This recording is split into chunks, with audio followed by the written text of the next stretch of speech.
मी उपमुख्यमंत्री एकनाथ शिंदेंच्या उपस्थितीत शिवसेनेचा मेळावा पार पडला। या बैठकीमध्ये शिवसेनेत अंतर्गत बदल होण्याची शक्यता बोलून दाखवली गेली आहे। येत्या 15 दिवसात शिवसेनेची अंतर्गत बैठक होणार आहे। उपमुख्यमंत्री एकनाथ शिंदेंनी पदाधिकाऱ्यांना मार्गदर्शन केले, तसंच वादग्रस्त लोकांना बाजूला ठेवण्याचा इशाराही दिलाय।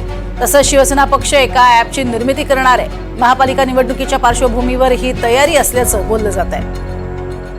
त्यामुळे शिंदेच्या शिवसेनेचा मेळावा संपन्न झाल्यानंतर आता 15 दिवसातच अंतर्गत निवडणूक पार पडेल। अधिक माहिती घेऊयात राहुल कुलकर्णी यांच्याकडनं। राहुल, उपमुख्यमंत्री एकनाथ शिंदेंच्या उपस्थितीत मेळावा तर पार पडलेला आहे, अनेक गोष्टींबाबत कानपिचक्या दिलेल्या आहेत आणि काही अंतर्गत बदल जे आहेत ते सुद्धा दिसणार आहेत। काय अधिक माहिती? काल बैठक पार पडली आणि एक शब्द फार महत्वाचा आहे।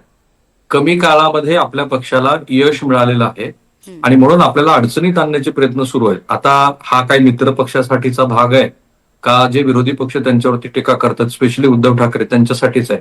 पण हे बोलत असताना दोन मंत्र्याबद्दल मात्र उपमुख्यमंत्री थोडेसे रागाने बोललेत असं म्हणतात। एक संजय गायकवाड आणि दुसरं संजय शिरसाट। तर या दोन्ही संजयमुळे आपल्या पक्षाची बदनामी होते आहे।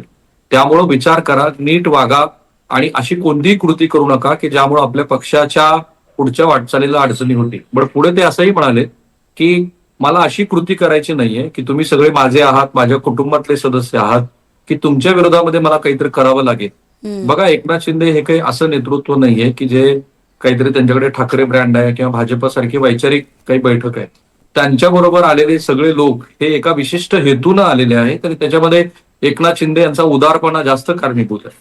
अशा वेळेला की जेव्हा सत्तेचं मुख्य पद त्यांच्याकडे नाहीये आणि एका पाठोपाठ एक गोष्टी घडतायत, त्यामुळं बदनामी कुणाची होत असेल तर सत्ताधारी घटक पक्षातल्या शिवसेनेची। याची त्यांना पूर्ण जाणीव आहे की येणाऱ्या निवडणुकीमध्ये त्यांना याचा फटका बसू शकतो, स्पेशली दोन ठाकरे बंधू जर खरोखरच एकत्रित आले तर।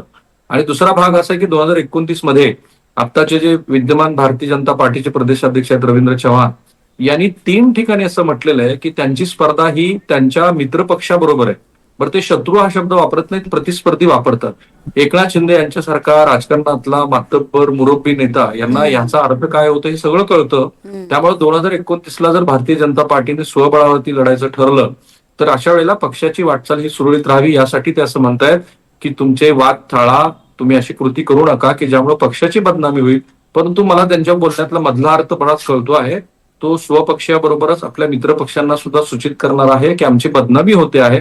परंतु हे खरं आहे की त्यांची बदनामी करण्यामध्ये त्यांच्याच पक्षाचे नेते हे पुढे आहेत आणि त्यांच्यासाठी त्यांनी तो मेसेज दिलाय। बाकी तयारी चांगली झालेली आहे, त्यांनी ऍप करायचं ठरवलं आहे, जबाबदारी देत आहेत। माझ्या माहितीनुसार आतापर्यंत विभागवार 6 मेळावे त्यांनी घेतलेत। येणाऱ्या स्थानिक स्वराज्य संस्थेमध्ये आपल्या पक्षाला चांगलं यश मिळावं या असा त्यांचा प्रयत्न आहे आणि त्यासाठीची ही रचना आहे। नक्कीच या संदर्भात अधिक आपण बोलणार आहोत। सागर कुलकर्णी सुद्धा आपल्या सोबत आहेत। सागर, जसं आता राहुलनी सांगितलं त्याप्रमाणे ज्या पद्धतीचे हे निर्देश दिले जात आहेत त्यातून भाजप एक प्रकारे कोंडीकरणाचा शिंदेचा प्रयत्न करतोय असं वारंवार म्हटलं जातं आणि त्याचाच हा भाग आहे का की तुमच्याकडे कोणाकडेही बोट दाखवणं हे माझ्याकडे बोट दाखवण्यासारखं आहे आणि म्हणून कोणतेही चुका टाळा? काय नेमकं या सगळ्या मागचं नेमकं गणित काय साधण्याचा प्रयत्न करतायत शिंदे? प्रज्ञा, भाजप कोंडी करण्यापेक्षा एकनाथ शिंदेंचेच नेते त्यासाठी फुलटॉस देतात असं म्हटलं तर वावगं नाही ठरणार।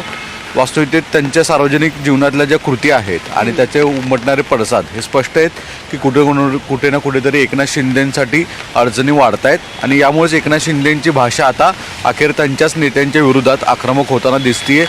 आपण त्याला कानपिचका म्हणू, पण एखादा नेता किंवा एका कुटुंबातला प्रमुख हा त्रस्त झालेला आहे, कारण की त्यांच्या घरातले सदस्य दररोज काही ना काहीतरी कुरापती करतायत, कुठली तरी प्रतिमा बदनाम करणाऱ्या घटना घडत आहेत आणि यामुळे पक्ष आणि एकंदरीत एकनाथ शिंदे यांच्यासाठी अडचणी वाढत आहेत। एकनाथ शिंदेंचं एक वक्तव्य फार यातलं महत्त्वाचं आहे की मला सगळ्यांना उत्तर द्यावं लागतं। याचा अर्थ स्पष्ट दिसून येतो की त्यांना दिल्लीपर्यंत उत्तर देण्याची वेळ येते, कारण की महायुतीमध्ये एकनाथ शिंदेंमुळे सरकारची बदनामी, एकंदरीत एका बाजूला देवेंद्र फडणवीस सरकारची प्रतिमा 100 दिवसाचा कार्यक्रम, 150 दिवसाचा कार्यक्रम, इंडस्ट्रीज मोठमोठ्या आणण्यासाठी केलेला प्रयत्न, प्रशासकीय अधिकाऱ्यांमधनं ज्या बदल करायचे त्याच्यामध्ये असणारी पारदर्शकता, इथे प्रतिमा सुधारू पाहत आहेत। पण दुसरीकडे एकनाथ शिंदेंच्याच वेगवेगळ्या नेत्यांमुळे, विशेषतः मंत्र्यांमुळे जे सरकारवर बदनामी होतीये ती डॅमेज होतीये।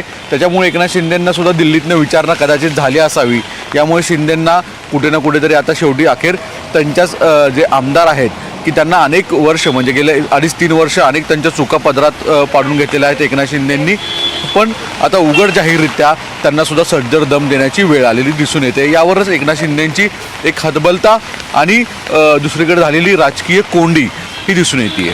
नक्कीच. आणि आगामी निवडणुकांच्या दृष्टीनं अशी प्रतिमा मलिन होणं हे अर्थातच योग्य नाही. त्या दृष्टीनं अर्थातच ते आपल्या संपूर्ण सगळ्या महत्त्वाच्या नेत्यांना, मंत्र्यांना या सूचना देत आहेत. खूप खूप धन्यवाद सागर आणि राहुल या संपूर्ण सविस्तर माहितीसाठी.